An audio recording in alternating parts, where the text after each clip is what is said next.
Rodrigo and Rosalia, along with their 5-year-old son Lucas, headed to the fair in the city park.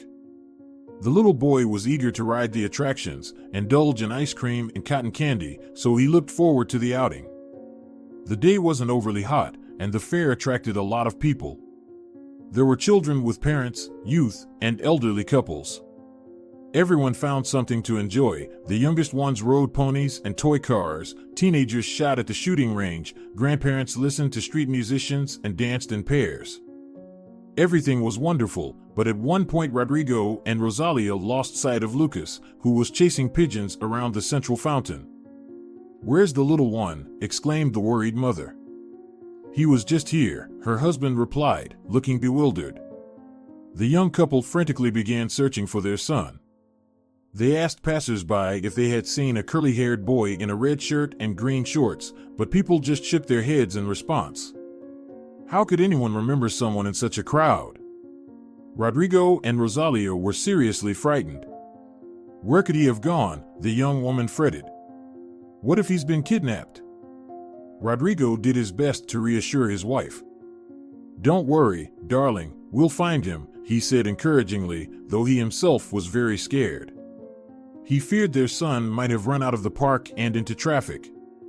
"Maybe we should split up," Rodrigo suggested. "I'll go to the exit and check the streets. Maybe Lucas remembered where we parked the car and went there. You go to the Green Bridge and look for him there." Rosalia nodded, barely holding back tears. On standby, her husband waved to her and hurried towards the main gates. Meanwhile, Rosalia ran towards the Green Bridge, a local landmark that attracted strollers every day. The bridge was named for the ivy that hung on both sides, forming a green wall. Underneath flowed a small stream, a pleasant spot to sit on summer evenings. Breathless, Rosalia approached the bridge, calling Lucas's name as she went. Suddenly, to her relief, she heard children's laughter. The young woman darted toward the sound and realized it was coming from under the bridge. She pushed aside the ivy and entered the semi-darkness. Her eyes took a moment to adjust, so Rosalia couldn't see anything clearly at first, but she understood that there were 2 children playing under the bridge. Apparently, they were running back and forth, taking turns chasing each other. "Lucas?" Rosalia asked hopefully. "Mom," she heard her son's familiar voice and couldn't hold back her tears. A moment later, her son was hugging her tightly. "You scared me so much, sweetheart," Rosalia said tearfully. "You can't run away from Mommy and Daddy." Lucas looked up and met her eyes. "Sorry, Mommy. I was playing here with my new friend, Leah." Now Rosalia noticed the little girl about 4 years old. She had curly chestnut hair and a completely dirty face. "Where are your mom and dad?" Rosalia asked Leah. "They're probably looking for you." Leah shook her head. "I don't have a daddy," the girl replied seriously. "But my mommy is somewhere nearby, playing the flute. It's to make money for us." As the girl fell silent, Rosalia could indeed hear the faint sounds of music. "And my grandpa went crazy with grief," Leah continued. "He stopped talking. Now he's silent all the time, like a fish." "Poor thing," Rosalia thought. "I'll take you to your mommy," the young woman said. "It's time for Lucas and me to go home." "No, Mommy. I want to play a little more with Leah." Lucas protested. "It's too late," Rosalia replied. "You're tired." "But I can sleep here," her son objected. "Here, under the bridge?" Rosalia was surprised. She couldn't understand where her son got such an idea. "Yes," her son replied eagerly. "Leah and her family do it." With these words, the boy showed his mother some crumpled blankets and pillows lying on a bed of dry grass. Rosalia was taken aback. So, the girl her son had befriended was homeless. Her first thought was to get Lucas away from here as quickly as possible. But Leah looked at her so trustingly, and she was so cute, that Rosalia wanted to know more about her and her family. She took Lucas and Leah by the hand and led them out from under the bridge. "I'll call Lucas's dad now, and then you'll take us to your mom," the young woman said to the girl, taking out her phone from her bag. I found Lucas under the bridge, Rosalia said when Rodrigo picked up the phone. He sighed with relief.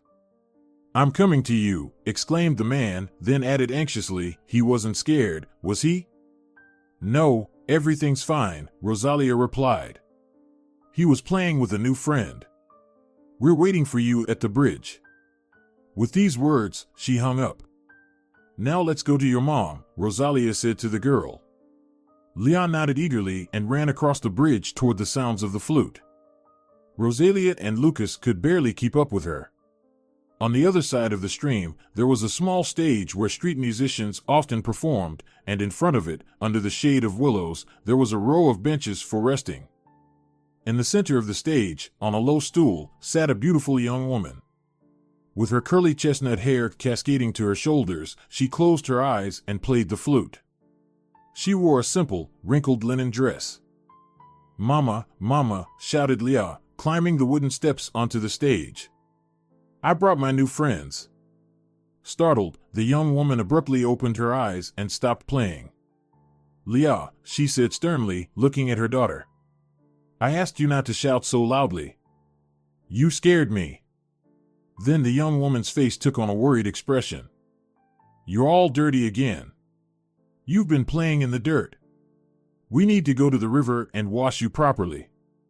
Sorry, Mommy, replied the girl as the young woman adjusted her dress. I'll wash up. But please, let me introduce you to my new friends first. I'm so happy to have met them. Rosalia was surprised by the eloquence of the girl's speech. She seems to come from an educated family, she thought. Meanwhile, concern flashed across Leah's mother's face, but when she glanced at Rosalia and Lucas, she visibly relaxed. Her forehead smoothed, and a faint smile appeared on her face. My name is Lola, she introduced herself. I'm a musician. After a moment's pause, she added, though right now I'm not looking my best. Our family is going through tough times. With that, the young woman sighed heavily. I'm Rosalia, Lucas's mother introduced herself. Nice to meet you. She was increasingly convinced that she was dealing with very educated people.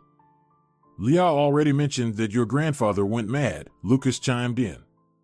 Is that why you're having a rough time? Rosalia gave her son a stern look, but softened a moment later. He's still such a little child, he doesn't understand tact, she thought. Excuse Lucas, the young woman apologized to Lola. Oh, it's nothing, Lola said gently and, turning to the boy, said, I appreciate your concern, Lucas. He smiled proudly. No, it's not just that, Lola admitted. Our house burned down a week ago, and we're living on the streets. As she said this, Lola couldn't hold back her tears. Little Leah began to comfort her mother, affectionately stroking her hand. Oh, what a pity! Rosalia exclaimed sincerely. So, your house wasn't insured? That's the thing, it wasn't, Lola confessed. We had just moved there from another city where I grew up. My mother passed away, and my father took it very hard. It's been a year now, and he can't let go and get over the loss. So, I thought moving might help him recover. But it only got worse. Lola sniffled, and at that moment Rodrigo approached them. Here I am, he smiled at his wife, oblivious to Lola. Are we ready to go? Just a moment, dear, Rosalia said. Let me introduce you to Lola and her daughter, Leah. They've had a tragedy, their house burned down. It wasn't insured. And now they're living on the streets. Rodrigo cast a sympathetic glance at the young woman. I'm very sorry, he said. Meanwhile, Rosalia fell into deep thought. My love, she said after a few moments. Can I have a word with you? Rodrigo nodded, and they stepped aside while Leah and Lucas resumed their game of tag. Listen, Rodrigo, Rosalia began. From what I gather, Lola and her father are very educated people. She's a musician and earns a living through music. They've been very unlucky. After the fire, they're spending nights under a bridge. How awful, Rodrigo shook his head sadly. And the worst part is, that could happen to anyone. Yes, Rosalia nodded. I can see they're really decent people. What if we help them? Rodrigo looked surprised. But how?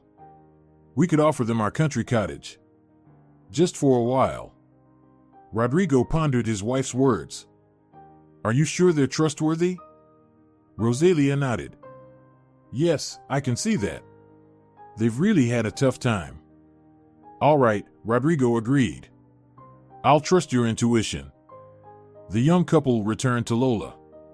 Lola, Rosalia said as the young woman stopped playing the flute again.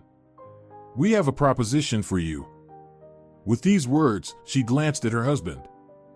You could stay at our country cottage until you sort out your housing situation, Rodrigo said.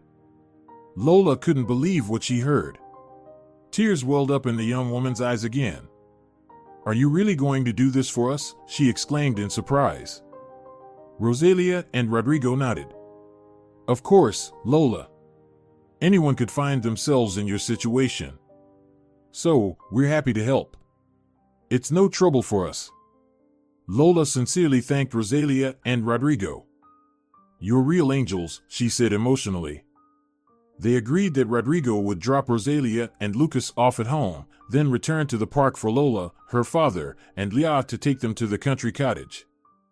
The family had very few belongings, just documents, Leah's favorite doll, and Lola's flute. The blankets and pillows given by compassionate people, the young woman did not take. Rodrigo drove the family to the cottage and showed them the rooms and the small garden, which delighted Leah. The girl couldn't believe her happiness. Now we have a home again, she rejoiced. Rodrigo left the family in the house and went to the supermarket to buy groceries for them for the first time. Then, with a sense of duty fulfilled, he returned home. Rodrigo was a businessman, and soon he had a business trip to another city. He decided to take his son and his wife, who was not working, with him. I'll need to be there for 3 months, so it's better for you to come with me to keep from being alone at home, he said. Rosalia gladly agreed. She loved to travel, and she liked a change of scenery. Besides, in the city where her husband was going, her friend whom she hadn't seen in a long time lived. Things fell into place nicely, and Rodrigo managed to find a good apartment downtown, which he rented for 3 months. Rosalia looked forward to the trip. Before leaving, she called Lola and asked how she and her family were doing. The young woman replied that everything was fine, and she thanked Rosalia again for the opportunity to stay at the cottage. I go into the city every day to play.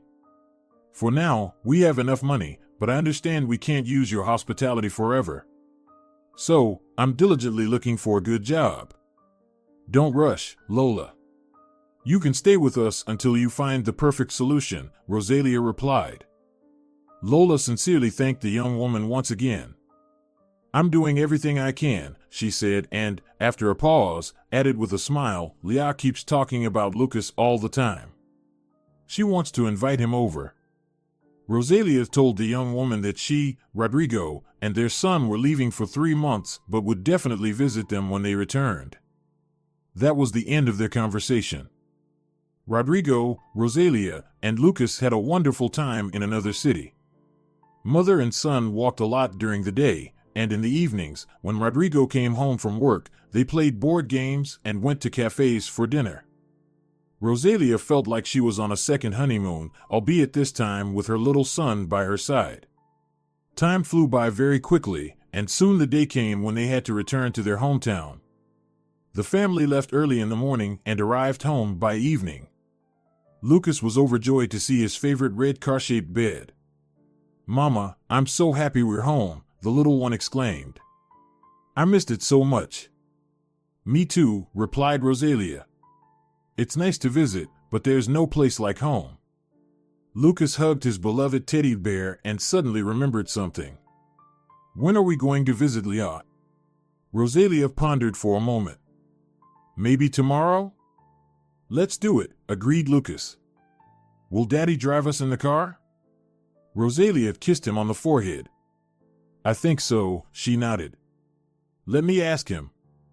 Rodrigo wasn't opposed, especially since he didn't have work the next day. Rosalia called Lola the next day and warned her that they would be visiting. The young woman felt like Leah's mom hesitated for a moment, but then said, "Yes, of course, we'll be waiting for you." Rosalia decided she must have imagined it. The next day, the family woke up, had an omelet and toast with cocoa for breakfast, and set off for the cottage. Lucas couldn't wait to see Leah. When they pulled up to the house, the girl came out onto the porch and, seeing the familiar car, ran up to the gate. "It's you. You've finally come," she exclaimed joyfully and, lowering her voice, confided, "and Grandpa has arranged such a surprise." Rosalia's heart sank. Had the old man caused trouble in the house? Was that why Lola didn't seem happy to hear they were coming to visit? Rosalia bit her lip and prepared for the worst. But when she and Rodrigo entered the room, they couldn't believe their eyes. The walls of the living room, which had been empty before, were now adorned with paintings. Rosalia even felt for a moment that she had stepped into an art gallery. "I'll explain everything to you now," Lola hurriedly said as she greeted them. It was clear she was very nervous. Rodrigo and Rosalia stared at the young woman, waiting. They had no idea where all these canvases had come from. It had only been 3 months, and Lola had become a collector of paintings in that time? But where did she get the money? Wasn't she looking for a job to move into her own place? Rosalia's head was spinning. "All these paintings were done by my father," Lola finally confessed. Rosalia and Rodrigo exchanged astonished looks. "So, he's an artist?" the man clarified. Lola shook her head in response. "No, he never was. I've never seen him pick up a brush in my life, until recently," Lola said. "Then I don't understand," Rodrigo shrugged. "It's because of my mother. As I mentioned before, she passed away just over a year ago, and my father couldn't find peace. He didn't talk to anyone. Then about a week after we moved here, he suddenly asked me to buy him canvas and paints. It seemed strange to me, but I couldn't refuse him. He had been silent for so long. That day I lingered in the square where I played the flute to earn more money. I had enough for a small canvas, brushes, and the cheapest set of paints. At home, my father thanked me for getting everything he needed. He set himself up in the garden, creating a workspace, and to my surprise, I saw him start to paint. I didn't want to disturb him. He sat in the garden for over 4 hours, hardly moving and not looking up from his work. I quietly left the house and approached him unheard. Looking over his shoulder, I saw that he had painted a poppy field and a girl in a red dress, so beautifully that I couldn't believe my eyes. When the painting was finished, my father silently stood up and went inside without looking at me. He locked himself in his room, and I thought I heard him crying. I carefully took my father's painting and hung it on the wall. The next day, my father asked me to buy him another canvas, which I did. The same thing happened again. Dad painted for a very long time, and then silently went back to his room. I hung the painting on the wall again, just like the first time. This repeated many times, as you probably guessed. "This is amazing," Rosalia said, examining the paintings. "It seems your father has a real gift that apparently lay dormant in him all his life." Lola nodded, barely holding back tears. "It's a pity Mom never saw this," she said. Rosalia agreed with her. Yes, she would have loved it. Meanwhile, Rodrigo was silently thoughtful, as if considering something in his mind. "Maybe we should sit in the garden?" "I'll bring some drinks," Lola suggested. "With pleasure," Rosalia replied. They left the house and, descending from the porch, walked along the path to a white gazebo shaded by a large oak tree. There was a small table and 2 garden benches. Rodrigo and Rosalia sat down on one of them. "What are you thinking about?" the young woman asked. "I have an idea," Rodrigo replied seriously. Rosalia didn't interfere with him. Lola brought a tray with cool lemonade and fresh fruits. "Help yourselves," she warmly offered, placing the tray on the table and sitting across from the young couple. Rosalia gladly took a sip, only now realizing how thirsty she was. "How's the job search going?" she cautiously asked, not wanting Lola to think she was trying to drive her away from the summer cottage. Lola sighed. "Not well so far," she sadly replied. It was clear this question troubled the young woman, and Rosalia regretted asking it. She reached out and took Lola's hand. "You'll find a job for sure. Everything happens in its own time," Rosalia encouraged. "I hope so," Lola weakly smiled. "I need a job to find my own place." At that moment, Rodrigo chimed in. "I have an alternative idea," he said weightily. Both women looked at him with surprise. "Your father's paintings," Rodrigo began. "You've seen them yourself. I'm sure they could interest wealthy investors and patrons. Why not try to contact someone in that circle?" Rosalia smiled. "Well, Rodrigo, so that's what you've been thinking about. What a clever idea. It never even crossed my mind."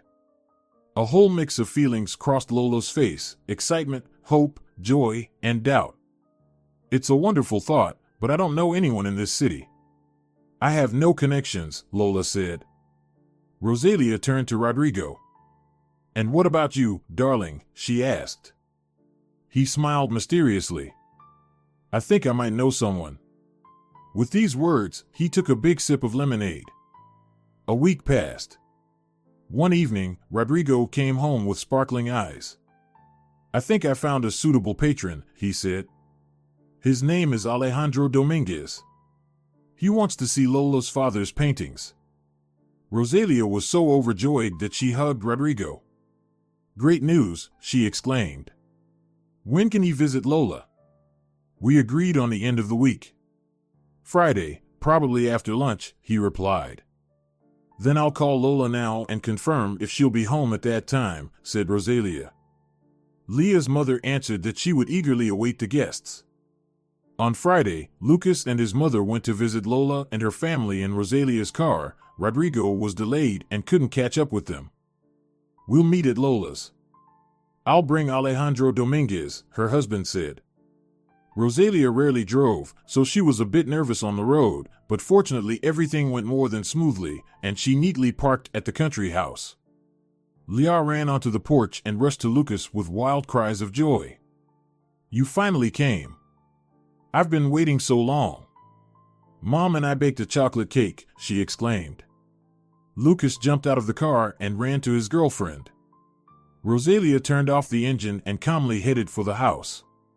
Lola was still busy in the kitchen, decorating the cake with cream roses. Rosalia wanted to help, but the young woman just shook her head. "Just a little left," she said. "Then I'll wait in the living room," Rosalia said. "I'll finish and bring drinks shortly," Lola promised. "Don't rush," replied Rosalia from the living room. Her attention was once again drawn to Lola's father's paintings. She started walking along the walls, carefully examining them. Stopping in front of the very first canvas depicting a poppy field and a girl, Rosalia took a deep breath. For a moment, she felt like she could sense the summer day captured on the canvas by the gifted artist. "I remember this field as if it were today," Rosalia suddenly heard a hoarse elderly voice. Startled, she turned around and saw Lola's father standing before her. She couldn't believe he was speaking to her. "It was a hot May day," the old man continued. "Esmeralda and I were riding bikes and stopped at this poppy field. It was our first date." "Esmeralda, is that Lola's mom?" Rosalia cautiously clarified. The old man nodded, tears welling up in his eyes. "Tell me, how did you two meet?" the young woman dared to ask, sitting down on the edge of the couch. The old man weakly smiled at her and sat down on the other side. He paused for a moment, his eyes clouded with a mist of memories. Then Leah's grandfather sighed and began his story. "I first saw Esmeralda when I came to study in the college town in the south of the country. She was sitting on a bench in the park under a peach tree, reading some book. She wore a white dress with pink flowers, and the wind gracefully played with the ruffles. I couldn't take my eyes off this girl. She was slender and tall, and her long reddish chestnut hair constantly fell onto her face. She impatiently brushed it away and turned page after page, oblivious to the world around her. Books were always her passion. I wanted to sit on the bench next to her, but suddenly a tall guy approached her. Esmeralda flinched when he called her by name, but then immediately smiled at him. He sat down next to her and handed her a sandwich in a paper bag. They had lunch together and laughed, while I stood aside and burned with jealousy. I desperately wanted to be in that tall guy's place. After watching them for about 5 minutes, I croaked with frustration and left the park in a very bad mood. I thought I would soon forget the girl in the white dress, but she started haunting my dreams at night. During the day, I desperately wanted to see her again. And one day, my dream came true. My friend invited me to go to the movies for a comedy session. I agreed because I had nothing better to do. Of course, I would have preferred to go to the movies with the girl, not with my friend, but I had no choice. We arrived there just before 8 o'clock and stood in line at the box office. Out of boredom, I was examining the posters on the walls when suddenly I heard a very infectious and vaguely familiar laughter. I looked in the direction from where it was coming and saw that very same girl from the park. Today she was wearing a blue dress with small polka dots, the top of which hugged her slender waist, and the skirt flared out to her delicate ankles. The girl's legs were adorned with white sandals. She had tied her hair up in a high ponytail and put on long silver earrings. She looked so charming that I stood there with my mouth open. However, just a moment later, I was again filled with frustration. Next to the girl was the same tall guy. He was animatedly telling her something, and she was laughing at his jokes. I felt a pang of jealousy again. Why was he next to her and not me? Sensing my gaze, the girl suddenly looked straight into my eyes. I distinctly felt myself blushing. She slightly squinted and bit her lower lip. It was so exciting that for a moment I lost touch with reality. Then Esmeralda quickly looked away and didn't look in my direction again. My friend noticed that I seemed to be absent and followed my gaze. "Are you infatuated with this girl?" he asked mockingly. "Do you know her?" I asked hopefully instead of answering. My friend nodded. "She's studying at the philological faculty. There are the most beautiful girls there." "Yes, she's beautiful. But that tall guy is always around her. I can't even approach her." My friend looked again at Esmeralda and her companion. "She looks at him like that," he whistled. "It seems you don't stand a chance, old man." His words made me bitter, and I firmly resolved to forget the girl in the blue dress. But I didn't keep my word. The next time I saw her in the library, she was wearing a soft yellow blouse and a pink skirt. Her hair freely cascaded down her shoulders. The girl wore glasses and looked very smart and serious. She was alone. Of course, I knew she had a boyfriend, but something pushed me toward her. I decided it was my chance, which couldn't be missed, and approached her closer, grabbing the first book I came across on the way. "Can I sit at your table?" I asked with a trembling voice. My knees were shaking, and my heart was pounding like crazy. Esmeralda looked up and gazed at me with surprise. I couldn't tell if she recognized me or not. She glanced around as if to suggest that almost all the tables in the hall were free, and then gave me a mischievous smile. "Of course, sit down," nodded Esmeralda, rearranging a few books to make it more comfortable for me. I sat down and pretended to be engrossed in reading. However, the book I picked up happened to be an advanced mathematics handbook, something I never understood. Sneaking a glance over Esmeralda's shoulder, I noticed she was reading Plato. "Do you like philosophy?" I ventured to ask with a voice that felt foreign to me. She looked up at me, and I feared she might scold me for interrupting. Instead, she smiled. "He has interesting thoughts," she replied, and immersed herself in reading again. I returned to the incomprehensible formulas and pondered my next question, but it wasn't necessary.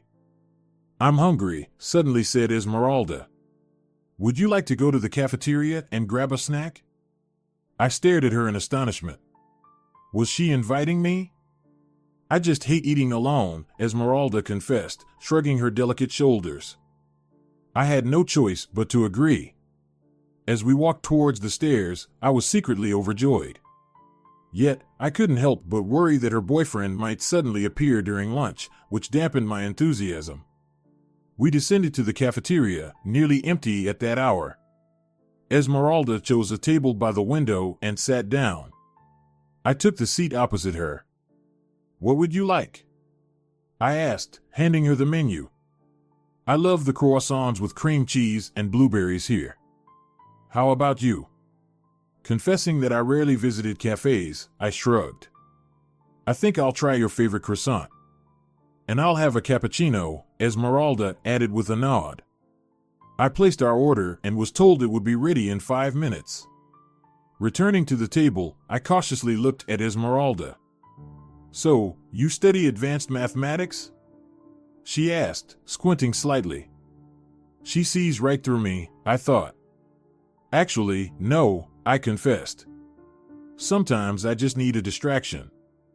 I'm a historian." "Oh, I didn't expect that," Esmeralda said, surprised. "So you're also a humanities person." "We have a lot in common," I blurted out, blushing deeply. Fortunately, the waiter arrived with our order, and we eagerly dug in. I was hungrier than I realized, and the croissant was indeed delicious. Suddenly, I felt very comfortable with Esmeralda, like I could just be myself. It was different from my experiences with other girls. I relaxed, and our conversation flowed easily and naturally.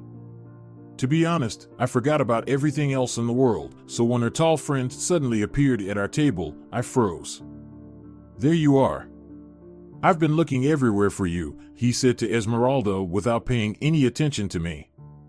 I expected her to blush or become flustered that her friend caught her with someone else, but she just smiled cheerfully.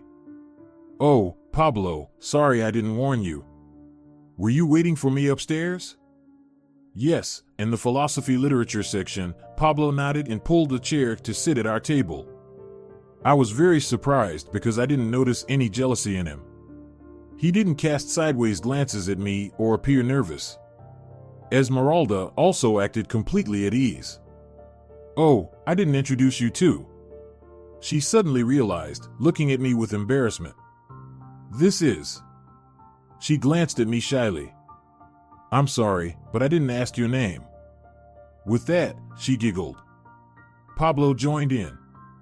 "Oh, Esmeralda, you're always in your own world. Sitting in a cafe with a young man and not even knowing his name. Esmeralda." That was the first time I heard that divine name, and it imprinted itself on my heart forever. "My name is Ernesto," I said. Just like Hemingway, Esmeralda smiled approvingly. "Easy to remember." She took a sip of her cappuccino and said, "And this is Pablo, my brother." I couldn't believe it at first. The tall guy I'd been so jealous of turned out to be Esmeralda's brother. How foolish I had been. I should have asked right away. I felt so uplifted that I wanted to skip, sing, and dance. But naturally, I restrained myself. "Very nice to meet you, Pablo." Like Picasso, I echoed Esmeralda's joke, and the three of us laughed. Later, I took Esmeralda's phone number and went home. No, went wouldn't be accurate. I flew through the streets of the town as if carried by wings. The next day, I called Esmeralda and invited her for a walk. It was a day off, and the streets were filled with elegantly dressed people. Esmeralda looked wonderful in a red sundress and a white blouse with lantern sleeves. She tied her hair with a red ribbon and wore small golden flower-shaped earrings. We walked for a long time in the main park in the city center. When we stopped for a snack at the cafe, Esmeralda suddenly spotted a bike rental nearby. We quickly finished the sandwiches I had ordered, drank some juice, and ran over there. "I love bike rides," Esmeralda said, holding my hand tightly. Her touch felt comforting, and I was ready to do anything for her. If she had suggested flying to the moon at that moment, I would have agreed without hesitation. We rented 2 bikes and started riding. Our town was small, so we didn't notice how we ended up on the outskirts. I suggested we return to the center, but Esmeralda shook her head. "Let's go outside the town," she said. "I want to take a walk in the field." I couldn't argue with her, so we went further, although I was already very tired. I was never quite athletic. Esmeralda, on the other hand, looked fresh and energetic. She must have really loved cycling. "When I was 5, my dad gave me my first tricycle," Esmeralda said when we stopped to admire the beautiful view. "Wow, that's great," I replied, looking at her tenderly. She looked very beautiful at that moment. Her hair was tousled, cheeks flushed. I desperately wanted to kiss her, but I restrained myself. "Since then, I can't remember a time when I didn't have a bicycle," Esmeralda continued. "Though now I'm so far from everything I used to love." She sighed heavily. "I miss my parents and my grandma a lot," she confessed. "It's good that Pablo is with me." I wanted to hug her to comfort her, and this time I didn't hold back. Esmeralda pressed against me, and I felt like I was holding a precious treasure in my arms. We stood like that for a while, then got back on our bikes and continued. Ahead of us stretched a large poppy field. The crimson poppies wonderfully complemented Esmeralda's red dress. I regretted not bringing a camera with me. Instead, I tried to capture the scene in my memory. We wandered through the poppy field for a long time, hardly speaking to each other, just enjoying the sun, warmth, and the fact that we were together. I will always remember that wonderful day, and it remains as vivid in my memories as it was over 50 years ago. With these words, Lola's father sighed again and wiped a tear. Rosalia wanted to hug him, but she hesitated. "And the other paintings, are they also reflections of your memories?" she asked. The old man nodded. "Yes, each canvas holds a piece of my life that I was fortunate to share with Esmeralda. It's a pity she left us so early. Every moment I spent with her will forever remain in my memory." "How beautiful," Rosalia murmured. At that moment, Lola entered the living room with a tray in her hands. "I made lemonade," she said, and, noticing her father, almost dropped the tray. Rosalia quickly got up from the couch to help her. "I'll put the tray on the table myself," the young woman said, and Lola nodded. "Dad, I was just surprised to see you here. You rarely leave your room. Did you talk?" Saying this, Lola looked puzzled. "Yes, Senor Ernesto told me about your mom Esmeralda," Rosalia said. "Really?" Lola couldn't stop marveling.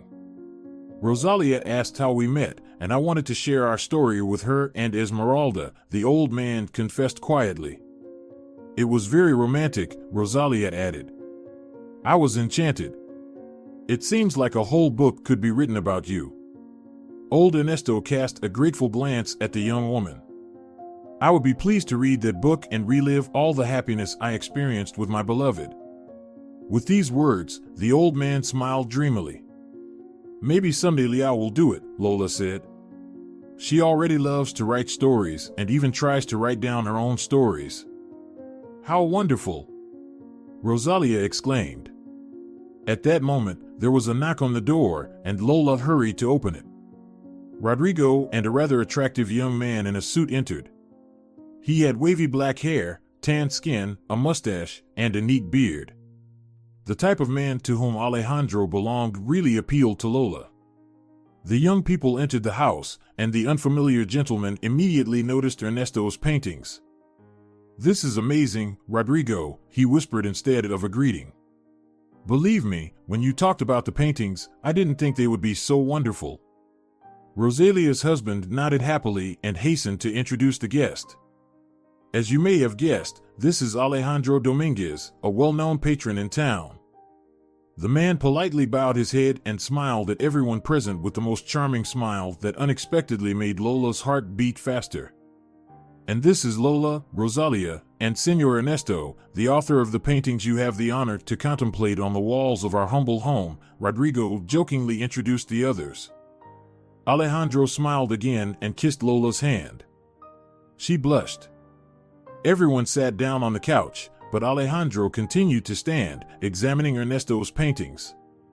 "I can say one thing, these are stunning works. They convey life, movement, smells, sounds, and love. Isn't it wonderful? I swear, I'm enchanted by these paintings.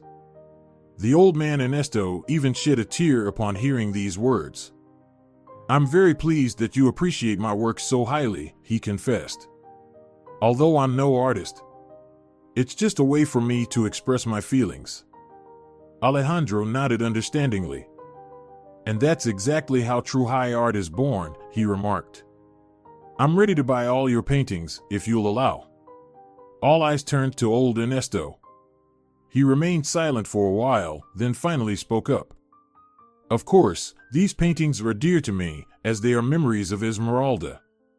But I have no right to keep them locked away. Let the world see them. Lola smiled and hugged her father. Your memories have found physical form to become a part of many people's lives, she said, and the old man agreed with her. So it's settled.